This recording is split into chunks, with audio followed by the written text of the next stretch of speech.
Une question un peu d'actualité autour de l'arrivée des migrants. La région a accueilli ses premiers migrants. Quelle est votre position, vous, régionalement, au-delà du national? Oui, écoutez, moi je pense que ce soit au niveau de la région d'ailleurs, au niveau national, c'est à peu près pareil. Tout le monde, bien sûr, s'apitoie sur le sort de ces gens qui sont dans un pays en guerre. Mais néanmoins, ce n'est pas une raison, je pense, pour accueillir toute la misère du monde, comme diraient certains.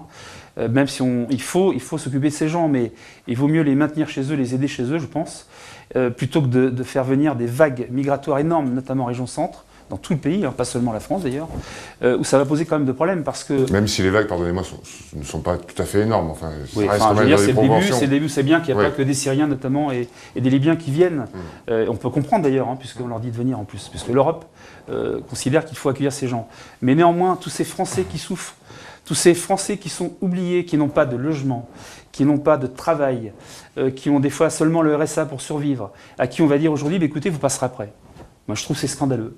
Voilà. Le gouvernement, le chef du gouvernement, M. Hollande, comme M. Bonneau, qui est le chef de la région, doit agir comme un bon père de famille et dire, voilà, je vais donner la priorité aux Français, aux gens qui habitent ici, qui ont déjà d'énormes difficultés.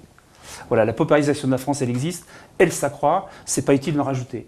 Voilà ce que je pense. Soutenir, comme vous dites, les peuples venus de Syrie ou d'Irak chez eux, ça nécessite aussi de débloquer des moyens. Comment ça se fait? Est-ce que c'est beaucoup plus économique que les accueillir? M. Sarkozy a fait une sacrée boulette quand il a décidé, à l'époque, il était président de la République, de faire assassiner M. Kadhafi et M. Saddam Hussein, qui à l'époque, finalement, faisait une frontière qui maintenait ces vagues migratoires. Ça faisait une frontière naturelle qui bloquait.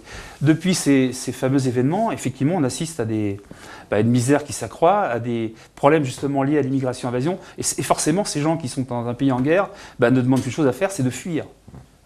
Mais il ne faut pas se mêler des affaires de Bachar el-Assad, alors. Non, mais aujourd'hui, on est dans une situation de fait. Donc maintenant, il faut réagir de manière différente. Et puis, évidemment, les faits sont là. Mais je veux dire, à la base, il faut bien le rappeler, M. Sarkozy est responsable, et son gouvernement, d'ailleurs, de cette situation dramatique.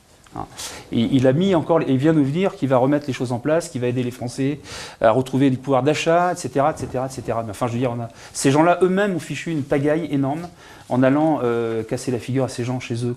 C'était pas notre problème, et c'était surtout pas la chose à faire que de. Voilà, aujourd'hui, on se retrouve avec des migrants et des vagues migratoires qui vont ne cesser d'augmenter. C'est un drame humain. Effectivement, on s'apitoie aussi sur ces gens qui ont des difficultés énormes. Mais je pense qu'il y avait d'autres priorités quand même.